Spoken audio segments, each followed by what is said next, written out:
পরাজয়। দর্শক কি অবস্থা, এই তো গোলকিপার। দর্শক দুটি দলেরই বর্তমানে এক এক গোল হয়েছে, দুটি দলই সমান সমান আছে। এখন বর্তমানে খেলা চলতেছে, দুটি দলই খুব সুন্দরভাবে প্রাণপণে চেষ্টা করতেছে তাদের কাঙ্ক্ষিত লক্ষ্যে পৌঁছে যাওয়ার জন্য।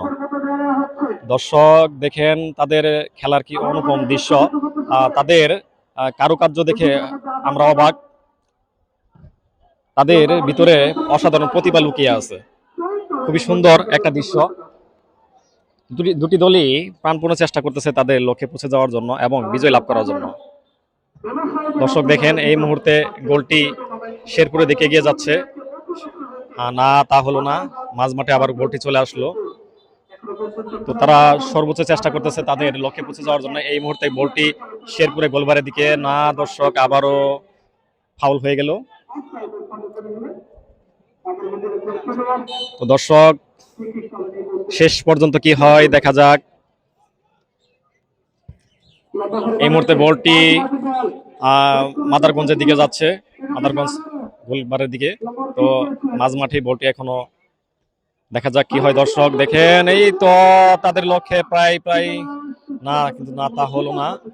এখন বলটি মাঠের বাইরে চলে গেল, বলটি মাঠের বাইরে চলে যাওয়ায়, হ্যাঁ দর্শক দেখেন, দেখতে থাকেন কি হয় শেষ পর্যন্ত।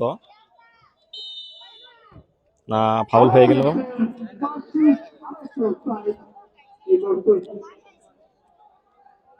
তো আজকের এই খেলাটি উদ্বোধনী একটা ম্যাচ ছিল। তো আজকের ম্যাচে খুব সুন্দরভাবে খেলাটি তারা প্রদর্শন করেছে এবং দুটি দলই তাদের সমান তালে এগিয়ে যাচ্ছে খেলাতে বিজয় লাভ করার জন্য। দর্শক প্রত্যেক খেলাতেই হার জিত থাকবে, জয় পরাজয় থাকবে। একটি দল জয় লাভ করবে এবং একটি দলটি ধরে ফেললো। তো খেলোয়াড় অনেক চেষ্টা করেছে গোল দেওয়ার জন্য। এখন বলটি শেরপুরের গোলবারের দিকে এগিয়ে যাচ্ছে, দেখা যাক কি হোক। দর্শক দেখেন কি হয়, না হচ্ছে না, তারা খুবই চেষ্টা করতেছে। খুব সুন্দর খেলা। ওহো, আবার গোলটি মাদারগঞ্জের দিকে গিয়ে আসলো। এখন কি হয় দেখা যাক। শেরপুরের সেই কাঙ্ক্ষিত প্লেয়ার গুলো আবার চেষ্টা করতেছে গোল দেওয়ার জন্য। এখন এই তো আবারও ফাউল হয়ে গেল। নো ফাউল হয়নি। তো ফাউল হওয়ার কথা ছিল কিন্তু ফাউল হয়নি। আবারও দুর্দান্ত ভাবে অ্যাটাক করেছিল সেই শেরপুরের ফুটবল প্রশিক্ষণ কেন্দ্র, কিন্তু হয়নি। দর্শক তাদের চেষ্টা ব্যর্থ হয়েছে। তো হয়তো তাদের চেষ্টা ব্যর্থ হবে না, তারা আবারও চেষ্টা করতেছে সামনের দিকে গিয়ে হয়। দর্শক সরি, আবারও ফাউল হয়ে গেল। দর্শক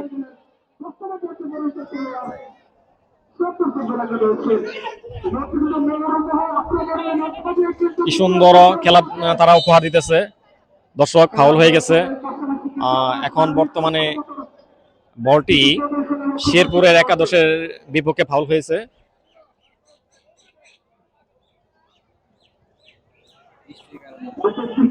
তো বৃষ্টির কারণে খেলাটি জাঁকজমকপূর্ণভাবে হতে পারলো না, অনেক দর্শক দূর দূরান্ত থেকে আসতে পারেনি। তো আজকে যদি বৃষ্টি না হতো, অনেক দূর দূরান্ত থেকে অনেক লোকজন আসতো, খেলাটি আরো জাঁকজমকপূর্ণ হতো। কিন্তু লোকজন না আসার কারণে আজকের খেলাটি সুন্দরভাবে আমরা উপভোগ করতে পারলাম না, কারণ দর্শক যদি বেশি থাকে সেখানে আনন্দ বেশি হয়। দেখা যাক, শেরপুর একাদশ চেষ্টা করতেছে তাদের লক্ষ্যে পৌঁছে যাওয়ার জন্য, কিন্তু না, আবারও সেই বলটি মাদারগঞ্জের কাছে ছিল, শেরপুরের গোলবারের কাছে বলটি। এখন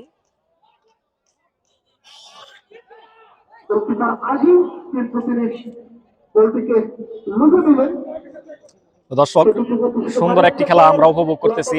তো যারা আসেননি তারা অনেক মিস করবেন। ভবিষ্যতে এখানে অনেক আরো খেলা হবে, এটা টুর্নামেন্টের একটি খেলা। আপনারা যারা এখনো আসেননি বা ভবিষ্যতে খেলা হবে তখন আসবেন, আর এই খেলাটি আপনারা উপভোগ করবেন। আর যারা না আসতে পারবেন, আমার এই পেজ বা ইউটিউব চ্যানেলের সাথে যুক্ত হয়ে যাবেন। তো আপনারা সমস্ত খেলার আপডেট আমার এই চ্যানেলে পাবেন। তো দর্শক দেখতে থাকেন লাস্ট পর্যন্ত কি হয়, কে লক্ষ্যে পৌঁছায়, কে বিজয় লাভ করে, আমরা সেই অপেক্ষাতেই আছি। দর্শক খুব সুন্দর খেলা উপভোগ করতেছি, সুন্দর খেলা উপভোগ দিতেছে আমাদের এই খেলোয়াড়রা। আসলে বৃষ্টির কারণে এখানে কাদা হয়ে গেছে, কাদা হওয়ার কারণে খেলোয়াড়রা সুন্দরভাবে তাদের খেলা আমাদের উপহার দিতে পারতেছে না। তারা সর্বোচ্চ চেষ্টা করতেছে আমাদের সর্বোচ্চ খেলা উপহার দেওয়ার জন্য। দেখো খুব সুন্দর, দেখা যাক কি হয়।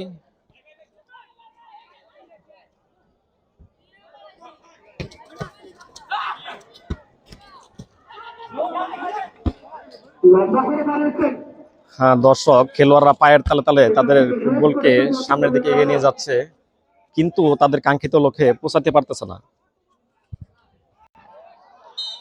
আবারও ফাউল হয়ে গেল।